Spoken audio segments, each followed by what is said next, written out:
Hello and welcome to MumbleCast, the All Structured Poorly Researched Podcast Extravaganza. My name is Liam and as always I'm here with my co-host Kayla. Hi. That was seamless, right? Oh, no stutters at all. No stutters at all. How are you, Kayla? I'm good. How has your week been? It's been all right. I've been fighting this wee little cold that I have. This wee little cold. Yeah, I was convinced it was allergies for a long time, but turns out it's not. Allergies go away and colds. I guess it makes sense because you came from a cold up country somewhere. Yeah, I was and in DC. We thought it was either a cat or... Well, we thought it was the cat. Yeah, wasn't the cat. Wasn't Sorry, the cats. Boo. Was it you? You probably still had some effect to it. Yeah. What else is that? Anything else happened? How's the doggy peeing less inside? Yes, actually. That's good. Yeah, she's pretty good. She's growing like a little weed. Like a little wee? Weed. Oh, weed. Yeah. God, I'm really going to have to enunciate this time. Yeah, oh no. Well, should we just get straight into it? Hold on, how was your week? Oh, it's fine. Just another week, eh? Nothing special? Nothing special. Just the usual kind of back and forth. Okay. Dressed up as Chris Jericho yesterday and had baby oil on me. There you go. That was fun. That's interesting. Nope. No idea if there's any pictures of that, but there probably will be somewhere. Okay, we'll find them. All right, well, today, so this was meant to be our 100th episode one, but then I left all my notes at work 2 weeks in a row, so that's why we're looking at 102. Womp.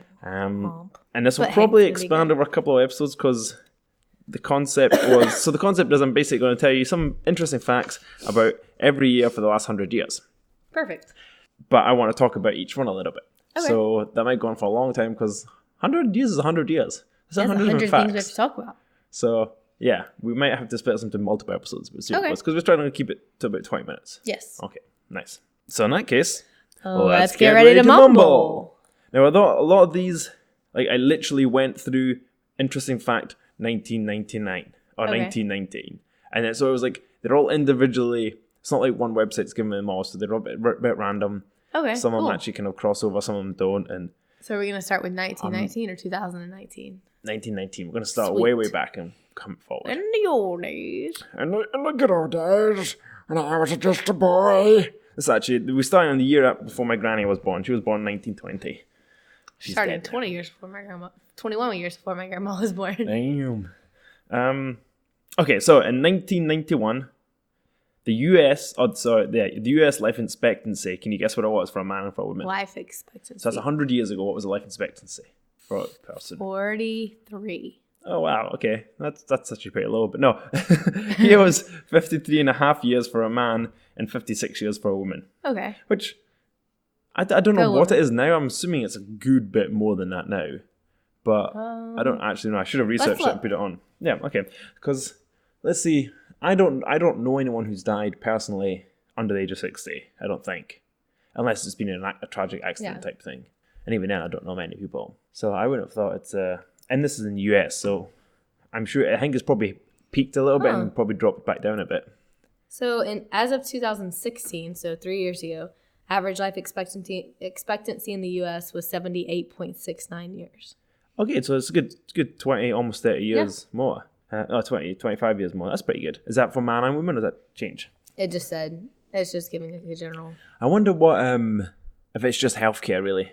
Probably it's just healthcare. Probably. Actually, some of the things I mentioned in here probably have affected the health and life expectancy. All right, so that was 1999. Okay. We'll move straight on to 1920. 1920. So the company Johnson & Johnson, they employed Earl Dixon, who used tape and gauze to make the first Band-Aid.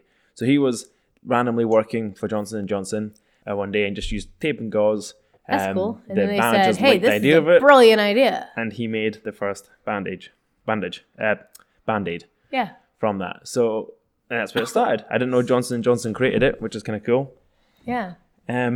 I didn't know it was just like a... So he made it for his wife, and then from that they made him the VP of the company, which is kind of a big jump from like just randomly work out to become the VP. Yeah. And it was named Band-Aid. So Band-Aid was like the first... Well, we call them plasters in the UK, but realistically, Band-Aid is the correct word, not plaster. Yeah. Band-Aid, it is true, it's trademarked, but... It's a Band-Aid. It is exactly what it is. Yeah. I had no idea how Band-Aids were made. I assumed it was just a natural progression. I was watching a show the other day and they said plaster and I knew what it was. Oh, yeah. Yeah. Thank you. We also call plaster the stuff you put in the wall. No, they were talking about a Band-Aid. Okay, cool. But that's less than 100 years old. I would not have thought that. I thought it would have been older. Not sure. Okay, 1921. Yes. The Bloody Mary was invented by Peter Petoit. Delicious. I can't remember. So the really annoying thing is because it was 2 weeks ago, I can't remember all the interesting things that I read along with these things. But yeah, so the Bloody Mary, I don't think it was the crazy fancy ones they kind of do now with all this sort of Tabasco and all these other bits and bobs. But they're basically tomato sauce, a bit of spice, tomato juice, a bit of spice and vodka. Yeah. No. Yeah. You've had Bloody Mary? You're a fan of Bloody Marys? Yes. So while we're on the subject of Bloody Marys, I will plug in G's right now. G's is a really good... G's. Ask Jeeves. G. G. Like the letter, apostrophe, S. It's a really good restaurant in Amsterdam who sells the best Bloody Marys I've ever had in my entire life. Oh, I remember you said that it's the only place you've ever liked Bloody Marys as well, almost. I mean, ever since I've had them there, it's like everywhere else just doesn't live up to it. Yeah. I've searched and searched. And the sad thing is, if you went back, it's probably like one server. They just made them a certain way. If you went back now, perfect. All perfect, probably. Yes, they also had a stripper pole in the middle of the restaurant. In the middle of the restaurant, do you ever use it after a couple of Bloody Marys? No, I should have. Yeah, they played some really good rap music. What kind of place was this place? The best Bloody Marys rap music at a stripper pole. It was the only like brunch type, like American type brunch place that you could find in Amsterdam, and they did like really good brunch, really good Bloody Marys. They played Drake, like 24/7, Drake and Lil Wayne, and had a stripper pole. I'm glad you found it. But yes, it sounds was like an so odd place. Good. I could text the person, one of the waiters, and be like, "Hey, we're on the way. We have a party of 4," and she'd reserve a table for us. It was cool. That's kind of cool. I've never had a Bloody Mary. I don't think I'd like it, even like we tomatoes. should try it. Yeah, that wouldn't be sweet enough for me. Quite like sweet drinks. It wouldn't be sweet enough for you. No. 1922. There was a very famous discovery of the death location or the burial location of a famous person. Can you think who it might be in 1922? 1922. It wasn't in Europe and it wasn't in Americas. So that means it was in, let me guess, Asia. No, it wasn't in Asia. It was in Africa. Africa. Mm-hmm. It would be the famous burial site of the Pharaoh of Egypt. Which Pharaoh of Egypt? Tutankhamun. Yes. Really? Correct, yes. Yes. I was wondering if you were going to get there. That was really good, yeah. Tutankhamun's tomb was discovered, and apparently the discovery of his tomb influenced Art Deco and repopularized eyeliner in the Western world. So the reason we all wear, some of us wear eyeliner, apparently was repopularized because of Tutankhamun, which I thought was quite interesting. I may have put it on sometimes. I've actually done it maybe I once or like to twice. look pretty. I like to look pretty. Don't we all? I can't remember what they said, why his one was so famous. I think it's because it hadn't ever been broken into. Because like grave robbers... Yeah. Grave robbers robbed a whole bunch of places, but I don't know if they got into his or something, so they had lots of... I think that was it, I'm not sure. Okay. But like, when they exhumed his body, there was a lot of really weird... Like, apparently he was suffering from this because they had a lot of like inter-family sleeping around, and they were not healthy folk, and he was like early 20s, if that, maybe even younger when he died. Wow. Yeah. 1923. Warner Brothers were founded on the 4th of April in 1923, but also the Hollywood sign was constructed and put up in 1923. Fun fact, it was only actually meant to be in place for about 18 months, and it was going to be taken down. Oh, really? And then he would go however many years later, 97 years later, and it still stands. Cool. I think it's been adjusted since, obviously fixed up. Yeah. Initially, it was only meant to be there for and we did another podcast on Warner Brothers, yeah? No, we did one. We've done one on like Hanna-Barbera and how Hanna-Barbera was taken over by Warner Brothers. Oh, yeah. I know we talked about Warner Brothers. That's a lie, because Warner Brothers is... We've definitely talked about Warner Brothers. Warner Brothers is like Looney Tunes, so it couldn't have been Hanna-Barbera. Because we talked about why did we speak Animaniacs. But why did we speak about that? Was it our favourite cartoons, maybe? Maybe. I can't remember we spoke about that. We definitely talked about Warner Brothers. Brothers. We did, you're right. We have spoken about Warner Brothers. I will have to go back and check. Yeah. Listeners, you can tell us, because I'm sure you know our back catalogue better than we do. We have so many. Look at us. 1924. The year was 1924. I should do that every time. The winner of the Olympics the first Winter Olympics was held in Chamonix? How is that said? No idea. Charomix. I'm going to say Chamonix, France. Yeah. Which I guess it makes sense. I'm surprised it was actually that early on that the first Winter Olympics were held. Yeah, I thought it would be later. I wonder because they wouldn't have done any of snowboarding, wasn't invented yet, so, and like all that skiing wouldn't have been, so it would have been pretty basic, like slalom or cross-country skiing. Yeah. Maybe tobogganing. Just walking on the little tennis racket shoes. Yeah, well, there is one of them events, is there not? Is that like that sort of big cross-country thing when you do that? They probably did some like sledding type stuff, because I mean that had always been a thing, like get the Huskies out there, let them pull. That's true. Because Balto was already probably apparently things like painting and sculpting were part of the Olympics back in like, the early 1900s. Interesting. Yeah, it's weird. But that's when the first Winter Olympics were held. Okay. Interestingly enough, going the same kind of field as the Olympics, in 1925, the Olympic flag was designed. So they've had the Olympics prior to that. I don't know what they would have used to signify it. I wonder how big it was. Like, did countries really spend much time putting people towards the Olympics? Or it was just like, if you were good enough and wanted to go, you went? Probably that. Yeah. At that point. It wasn't commercialized. Yeah. Privatized shit. Monopolized shit. So, The Great Gatsby was written also in 1925. Okay. Who wrote that? F. Scott Fitzgerald. F. Scott Fitzgerald. Cool. So, 1925. What era is The Great Gatsby written? 1920s. Mm-hmm. So I didn't realize it was written around the time it was based. Yeah. Like, I thought it was someone in the future writing about the past. Same. But yeah, so that's quite interesting. I thought it would be like he was in like the 30s or 40s writing about the 20s. Yeah, but that's quite interesting. And also, the US stockpiled 1 billion cubic meters of helium in Texas. Why? I can't quite remember. There was something to do with having to build blimps or something, and they wanted to make sure they had a big stockpile of it because they either wanted to fill blimps or something like that. I think they had some concern about air travel or something like that. But 1 billion cubic meters is quite a lot if you consider how much space it is. How do you store helium? In tanks? Yeah, I guess Was it just that many tanks? Yeah, I don't. Yeah, I'm assuming it'd be multiple tanks, but yeah, I wonder if where in Texas they did it. We should Google that sometime. Go see where all the helium is. It's probably not there anymore. And also, 1925, which might also affect the life expectancy, penicillin was invented. Aha. Yes. Life expectancy is going up. Yeah. You're not dying from... Not dying anymore. Definitely. Now you have antibiotics, basically. Yeah. That was that Scottish guy. What was his name again? You remember? No. I can't remember. Famous Scottish guy. But anyway, I should know this. Alexander Fleming. Yes. Yeah, that's about right. So that's us 6 of these in, and we're already 14 minutes into the podcast. So you can see what I mean. This might be a multi-part episode. Yeah. 1926. Okay. This is a weird one. Did you know that in 1976, all the Hass avocados, you know the ones we buy, I think it's Hass, how they say it, avocados, are all descendants from one, which was grafted in the shear by a guy called Rudolf Gustav Hass. So all the Hass avocados in the world come from one avocado, similar to bananas. You know how that's a fact people throw out there? Chiquita. The same thing as with avocados. And they all come from one avocado, which was grafted together back in 1926. Huh. By Rudolf Gustav Hass. Thank you, Mr. Hass. Yes. Good job. We appreciate you. Yes. If he just makes the stones smaller and some of the big ones, that'd be appreciated, though. He's probably not alive anymore.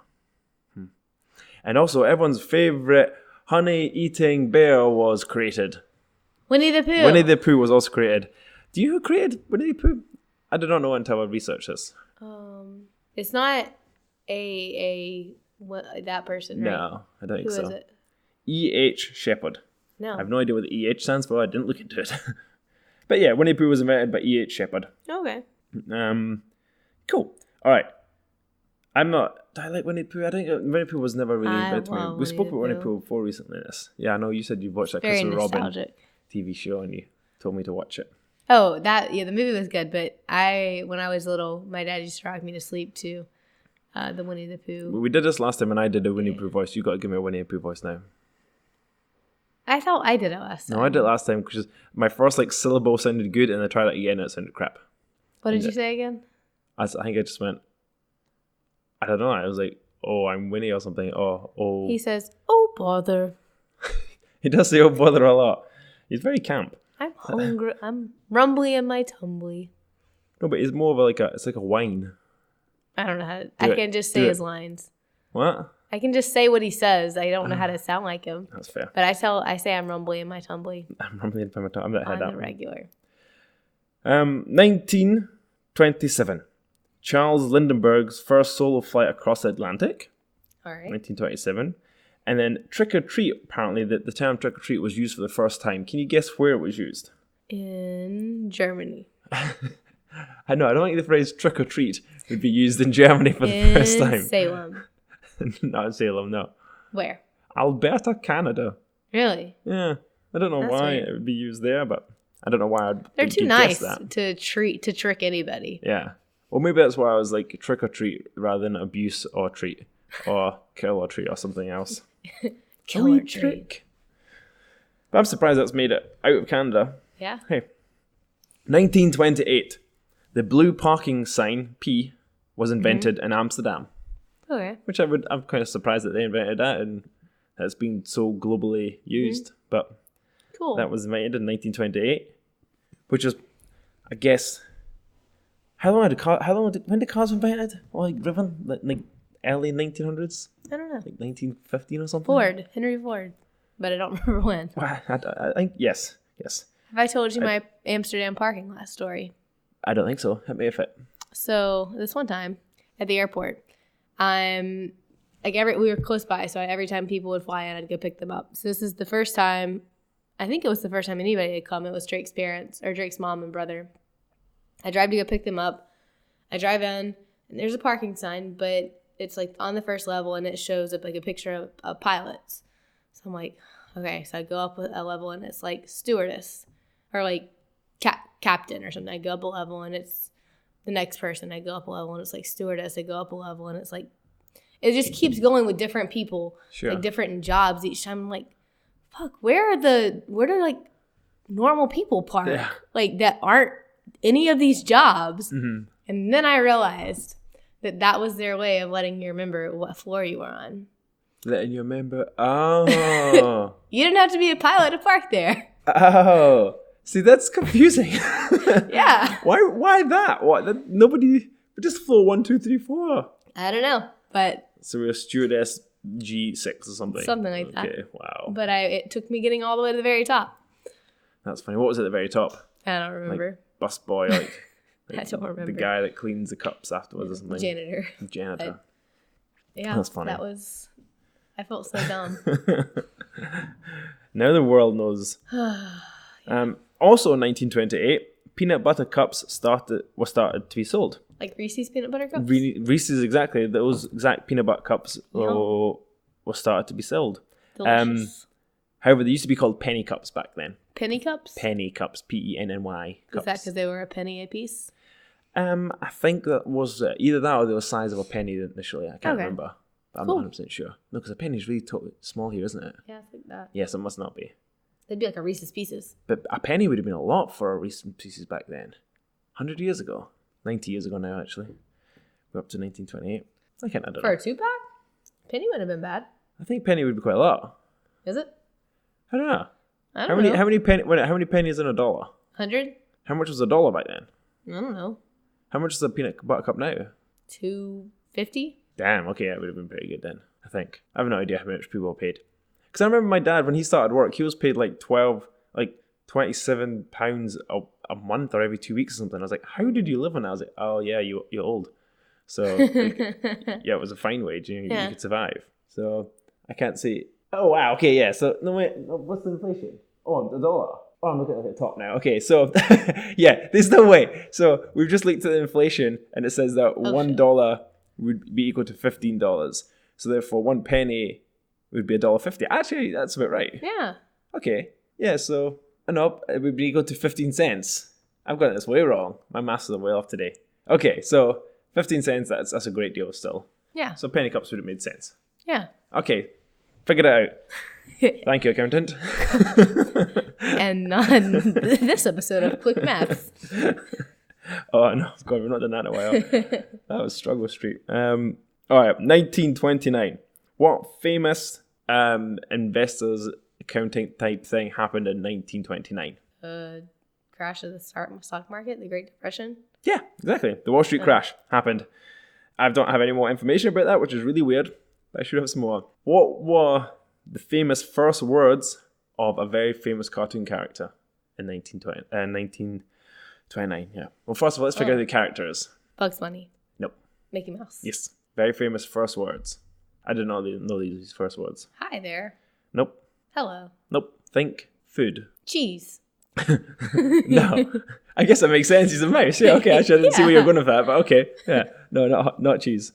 French fries. Nope. Pizza. Nope, but you can on the right lines. Chips. No. What was it? Hot dog. Man, I've been wanting a corn dog. I know, that's why I was like, I thought you might be on your brain. I really want a corn dog, But guys. hot dog was, yeah. I've not. Well, we can probably find that on your Disney Plus. Yeah, probably. It's probably on there somewhere, which is kind of cool. And the last one for 1929. How did he say hot diggity dog? That's what keeps going on in my head when I keep reading this. I was like, hot diggity dog. No, but unfortunately, it's hot dog. Where's he from? Where's Mickey Mouse's accent? It's a South somewhere, right? I don't know. I thought it was just Mouseland. Disney World. No, but he's got a bit of a twang to him. I mean, is that not how No? all mice talk? From what stock? Is that not how all mice talk? Maybe. I guess so. It depends maybe what part of the country they're from as well. Yeah, okay. I always wondered that about dogs when I was younger. You know, how can they understand French people and stuff? Anyway. The last one, which really baffled me, 1929, apparently the Vatican City was founded in 1929. Really? And I was like, what? I feel like it'd be a lot City's older less than than 100 years old. Yeah. So I didn't fact check that one, but it was on my fact list. I was like, okay. Very interesting. I'll take that. Yeah. Yeah. I don't know how, like, the main place for the Pope in Christianity or Catholicism is there, yeah. but hey ho, apparently so. All right. Okay, that's us on 10. Yeah. Taking a good amount of time, actually, I think. But they've been fun. Yeah, they're learning just a lot. random stuff. Yeah. I'm going to test you next week on some of these, see if you can remember what happened in this year. Please don't. So means you have to listen back. Mickey Mouse. Hot diggity dog. Hot diggity dog. But yeah, so I guess we'll probably might make this to a 10-part series, which might be our longest series yet.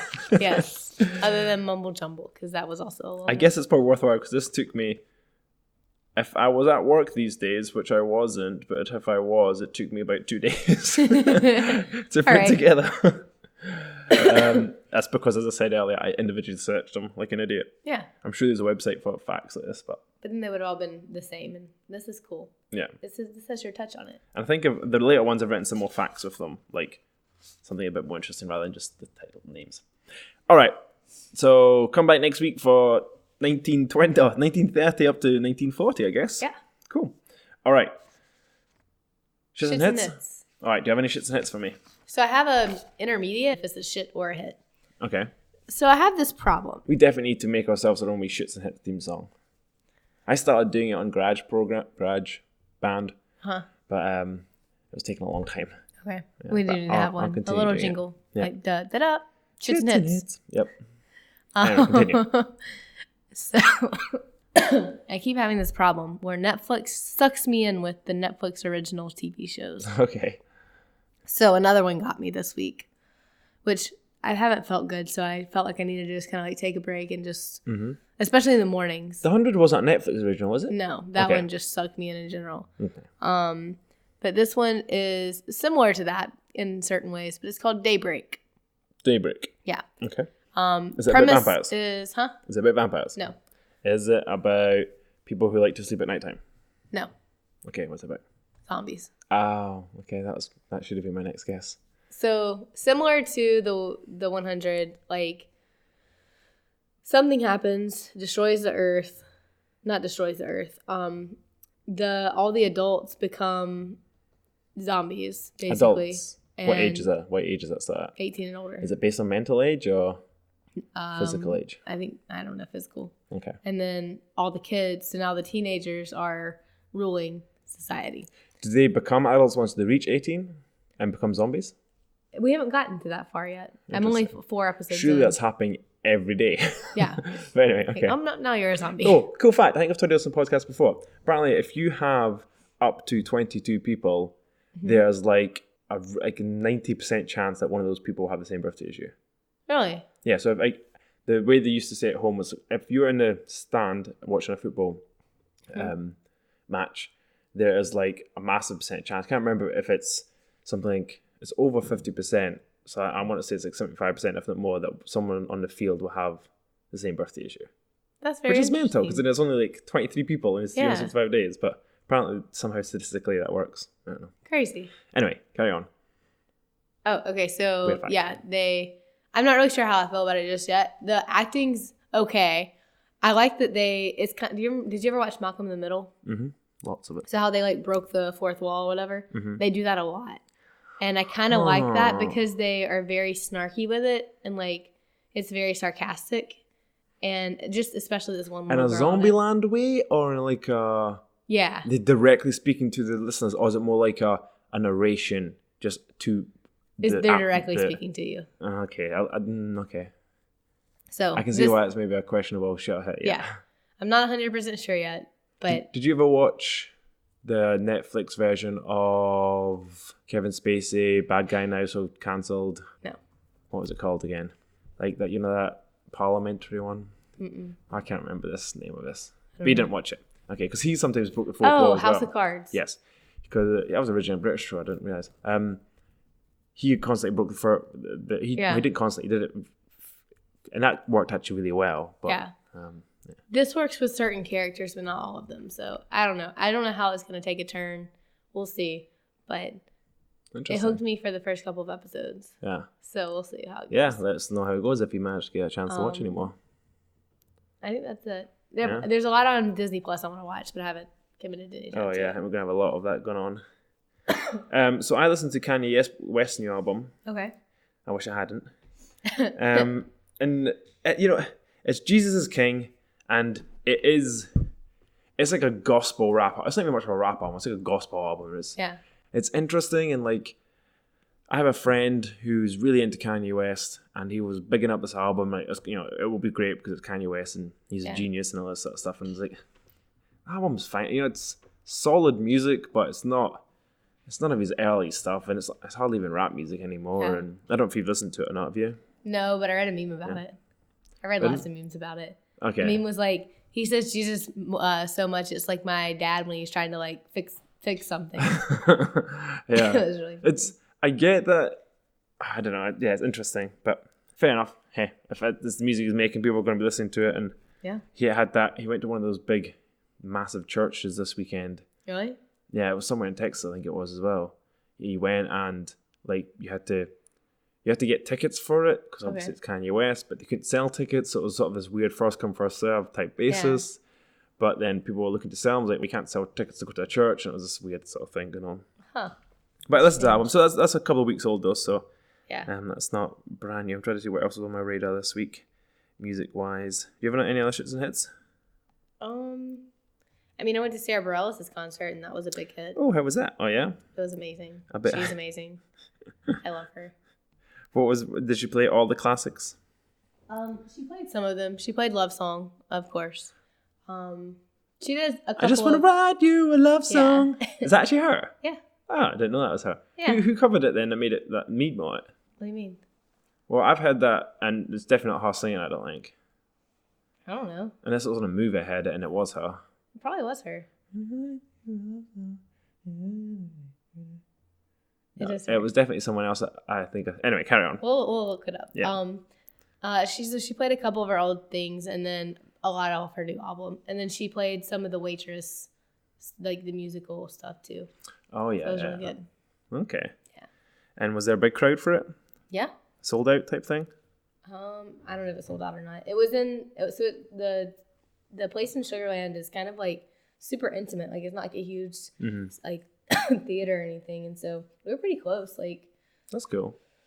I've not been to any of the big ones here, other than NRG, and that's like massive. I've not seen like the Revenge Music Center or Woodlands or other. What's the one in like middle of town? Toyota Center. Oh, is that Toyota Center? There's also what's the one beside Raven Tower? Anyone know? Anyway, I don't know. Try to see what else I listened to. I didn't really listen to much this week. Or you know what? There's not been much good music, or at least my type of good music. I wasn't a big fan of the new Coldplay. That's kind of meh. There was a new song by Billie Eilish. Okay. Didn't care for it. It was fine. Who else made me listen to something? Nothing really. Have you listened to Highly Suspects 16? So yeah, Drake and I were talking about Highly Suspect because I didn't really know of Highly Suspect until I came here. Okay. And then I heard of the whatever big songs from their last album was played all the time on 94.5 The Buzz. Yeah.